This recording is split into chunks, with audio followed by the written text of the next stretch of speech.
नमस्कार. आवाज माझा वृत्तवाहिनीत आपल्या सगळ्यांचं स्वागत. वळ्याच्या काही ठळक घडामोडींकडे. कोकणात जाण्यासाठी विशेष एक्सप्रेस सुरू करण्याची खासदारांची मागणी. गावदेवी भाजी मंडई खुली होणार नाही, महापौर शर्मिला पिंपळकर. आणि नालेसफाई प्रकरणी ठेकेदारांना बजावल्या प्रशासनानं नोटिसा.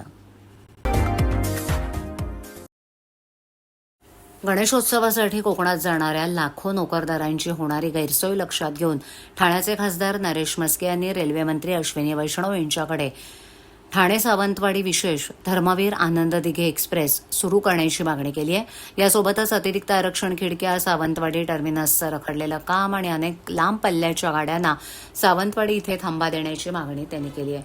आगामी गणेशोत्सवाच्या पार्श्वभूमीवर कोकणात जाणाऱ्या लाखो नोकरदारांच्या रेल्वे प्रवासाचा प्रश्न ऐरणीवर आला असून ठाणे लोकसभेचे खासदार नरेश म्हस्के यांनी रेल्वे प्रशासनाकडे विविध महत्त्वपूर्ण मागण्या लावून धरल्या आहेत. याबाबत खासदार म्हस्के यांनी मुंबई मध्य रेल्वे प्रबंधक, मुंबई महाप्रबंधक आणि रेल्वे मंत्री अश्विनी वैष्णव यांना निवेदन दिलंय. गणेशोत्सव हा महाराष्ट्राचा महासण मानला जातो. दरवर्षी मुंबई, ठाणे, मुंबई महानगर प्रदेशातील लाखो कोकणी नोकरदार आपल्या मूळ गावी कोकणात जातात. यंदा गणेशोत्सव 14 सप्टेंबरपासून सुरू होत असून त्यासाठीचे 60 दिवस आधीचं आगाऊ रेल्वे आरक्षण 11 जुलै ते 30 जुलै या कालावधीत होणार आहे. या काळात रेल्वे आरक्षण केंद्रांवर प्रचंड गर्दी होत असल्यानं प्रवाशांना मोठ्या त्रासाला सामोरं जावं लागतं. ही बाब लक्षात घेऊन ठाणे रेल्वे आरक्षण केंद्रात सध्या सुरू असलेल्या खिडक्यांव्यतिरिक्त किमान 2 अतिरिक्त आरक्षण खिडक्या सुरू करण्यात याव्यात अशी मागणी त्यांनी केली आहे. आरक्षण प्रक्रिया अधिक वेगवान आणि सुलभ व्हावी यासाठी अनुभवी, गतिमान आणि प्रवाशांशी संवेदनशीलतेनं वर्तन करणाऱ्या कर्मचाऱ्यांची नियुक्ती करावी. तसंच तिकीट दलाल आणि गैरप्रवृत्तींवर नियंत्रण ठेवण्यासाठी रेल्वे सुरक्षा बल आणि स्थानिक पोलिसांची विशेष सुरक्षा व्यवस्था तैनात करण्याची मागणी म्हस्के यांनी निवेदनाद्वारे केली आहे.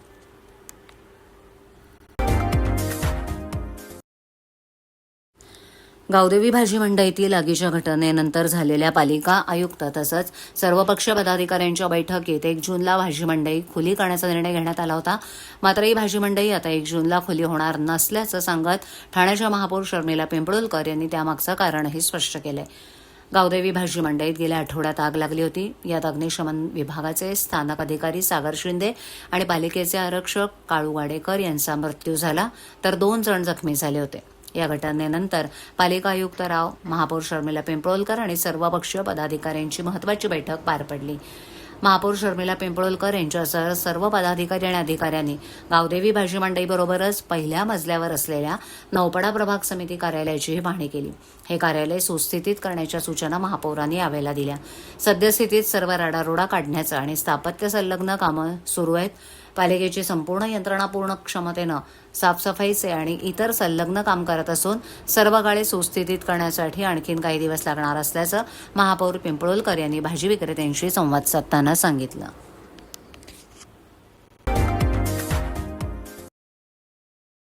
ठाणे महापालिका क्षेत्रात पावसाळ्यापूर्वी नालेसफाईची कामं सुरू असून ही कामं 31 मे पर्यंत पूर्ण करण्याची मुदत ठेकेदारांना देण्यात आली आहे.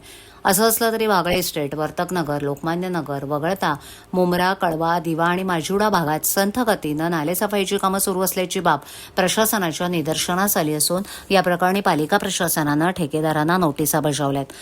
त्यात ठरवून दिलेल्या वेळेत काम पूर्ण करा, नाहीतर दंडात्मक कारवाई करू असा इशारा पालिका प्रशासनानं दिलाय. ठाणे महापालिका क्षेत्रात पावसाळ्यात नाले तुंबून आपत्कालीन परिस्थिती निर्माण होण्याची शक्यता असते. ही बाब लक्षात घेऊन ठाणे महापालिका प्रशासन दरवर्षी पावसाळ्यापूर्वी नालेसफाईची कामं हाती घेते. 31 मे पर्यंत ही कामं पूर्ण करण्याची मुदत ठेकेदारांना देण्यात येते. मात्र ही कामं जून महिना उजाडला तरी सुरूच असल्याचं चित्र दरवर्षी दिसून येतं. यंदाही पालिकेनं 31 मे पर्यंत नालेसफाईची कामं पूर्ण करण्याची मुदत ठेकेदारांना दिली असली तरी बागळे इस्टेट, वर्तकनगर, लोकमान्य नगर भागात 75% अधिक, तर मुंब्रा, कळवा, दिवा आणि माजिवडा भागात 55 ते 60% झाल्याचं पालिका प्रशासनाकडून सांगण्यात येत आहे. वागळे इस्टेट, वर्तकनगर, लोकमान्य नगर भागात नालेसफाईची कामं वेगानं सुरू असली तरी मुंब्रा, कळवा, दिवा आणि माजिवडा भागात संथ गतीनं कामं चालू आहेत. विशेष म्हणजे यंदा मुंब्र्यातून नालेसफाईच्या कामांना सुरुवात झाली होती तरी त्या ठिकाणी संथ गतीनं सफाई सुरू असल्याचं समोर आलंय. तसंच काही ठिकाणी नाल्याच्या काठावर नाल्यातून बाहेर काढलेल्या कचऱ्याचे ढीगही दिसून येत आहेत.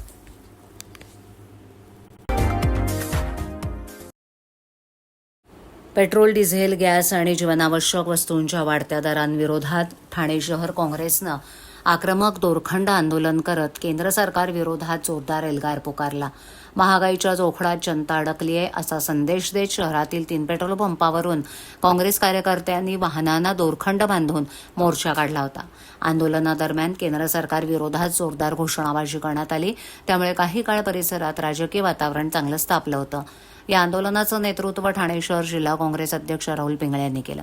शरीराला दोरखंड बांधून वाहन हाकत त्यांनी केंद्र सरकारच्या आर्थिक धोरणांविरोधात अनोख्या पद्धतीनं विशेष निषेध नोंदवलाय.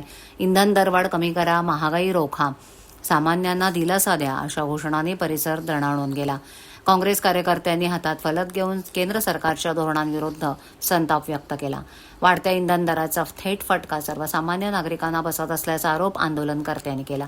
पेट्रोल डिझेल दरवाढीमुळे वाहतूक खर्च वाढला असून त्याचा परिणाम भाजीपाला, अन्नधान्य, दूध, गॅस तसंच इतर जीवनावश्यक वस्तूंच्या किमतीवर होत असल्याचं त्यांनी सांगितलं. सामान्य नागरिकांचे महिन्याचे बजेट कोलमडलं असून केंद्र सरकारनं इंधनावरील करवाढ तातडीनं कमी करावी अशी मागणी यावेळेला करण्यात आली.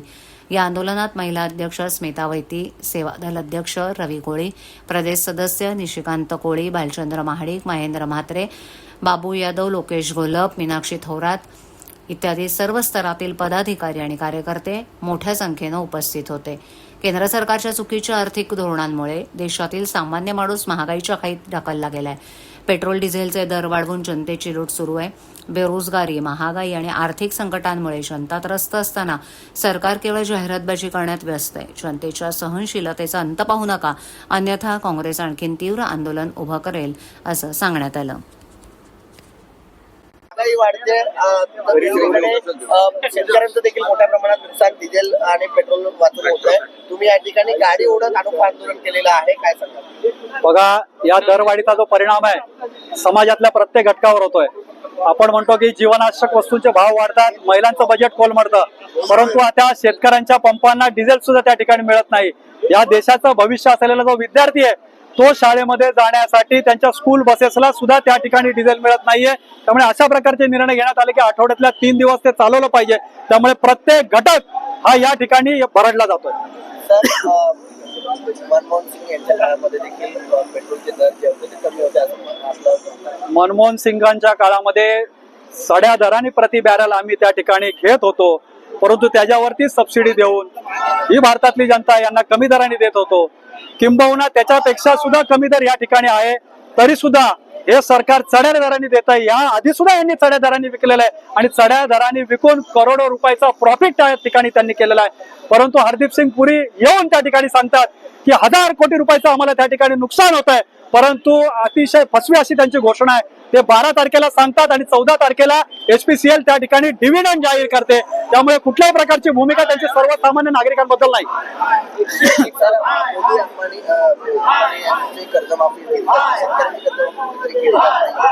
शेतकरी जो आहे तो डिझेल आणि पेट्रोल वाचून त्रस्त झालेला आहे. बघा, परदेश दौरे ते तर करतायत, त्यांच्या व्यापारी मित्रांसाठीच करतायत, अडाणींसाठीच करतायत, अंबानींसाठीच करतायत, परंतु देशावर संकट आल्यानंतर आव्हान मात्र सर्वसामान्य जनतेला करतायत. सर्वसामान्य जनतेला सांगतात की तुम्ही ऑनलाईन करा, वेगवेगळ्या प्रकारच्या घोषणा त्या जनतेसाठी करतायत. तर माझं नरेंद्र मोदींना आणि भारतीय जनता पक्षाला या सरकारला आव्हान आहे, मागील काळामध्ये ज्यावेळी देशावर अशा पद्धतीची संकट आलेली होती, मग राजा असतील, महाराजा असतील, सरंजाम असतील, त्यांनी आपली संपत्ती या देशाला दान केलेली होती.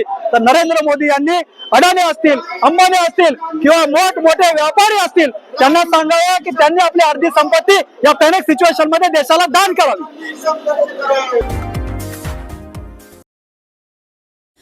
आगामी बकरी ईदच्या पार्श्वभूमीवर राज्यात गोमातेची अवैध वाहतूक, बेकायदेशीर कत्तलखाने आणि जनावरांवर होणाऱ्या अमानुष अत्याचाराविरोधात राज्य सरकारनं आता कठोर भूमिका घेतली आहे. गोमातेची तस्करी आणि कत्तल कोणत्याही परिस्थितीत खपवून घेतली जाणार नाही, असा इशारा परिवहन मंत्री प्रताप सरनाईक यांनी दिलाय.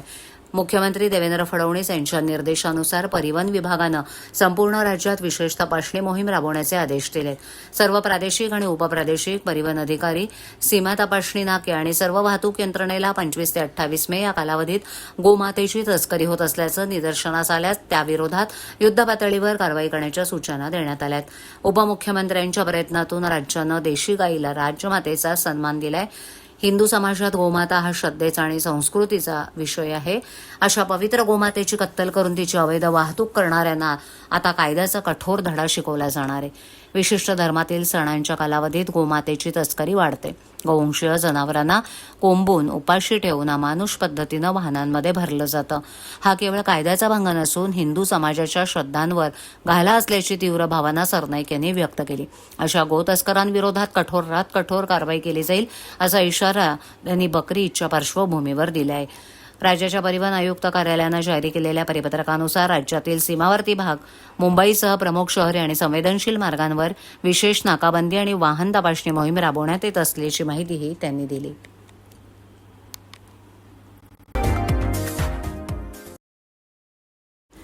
ठाण्याच्या मॉडेला चेकनाका परिसरात खासगी बसच्या धडकेत एका तरुण इंजिनिअरिंग विद्यार्थ्याचा दुर्दैवी मृत्यू झालाय. राज तिवारी असं या मृत विद्यार्थ्याचं नाव असून या घटनेनं परिसरात हळहळ व्यक्त होतीये. शिवाय या प्रकरणी बस चालकाविरोधात वागळे स्टेट पोलीस ठाण्यात गुन्हा देखील दाखल करण्यात आलाय. मृतक राज तिवारी हा वागळे स्टेट परिसरातील आंबेवाडी या परिसरात कुटुंबासह वास्तव्यास होता. सध्या तो सॉफ्टवेअर इंजिनिअरिंगचं शिक्षण घेत होता. दररोज कॉलेजला जाण्यासाठी त्याच्या वडिलांनी त्याच्यासाठी एक दुचाकी घेतली होती. शिवाय रोज अभ्यासाची तो राज अभ्यासातही हुशार होता आणि भविष्यात चांगलं करिअर करण्याचं त्याचं स्वप्न होतं. मिळालेल्या माहितीनुसार रविवारी साधारण संध्याकाळी 5:30च्या दरम्यान ही दुर्घटना घडली. मॉडेला चेकनाका ते 3 हातनाका मार्गावर एका दुचाकीवरून राज जात होता. त्यावेळेला मागून येणाऱ्या एका खासगी बसनं त्याच्या दुचाकीला जोरदार धडक दिली. ही धडक इतकी जोरदार होती की राज गंभीर जखमी झाला. अपघातानंतर परिसरातील नागरिकांनी राज याला उपचारार्थ रुग्णालयात दाखल केलं. मात्र उपचारापूर्वीच त्याचा मृत्यू झाल्याचं डॉक्टरांनी घोषित केलं. दरम्यान या घटनेनंतर राजच्या कुटुंबावर दुःखाचा डोंगर कोसळला आहे.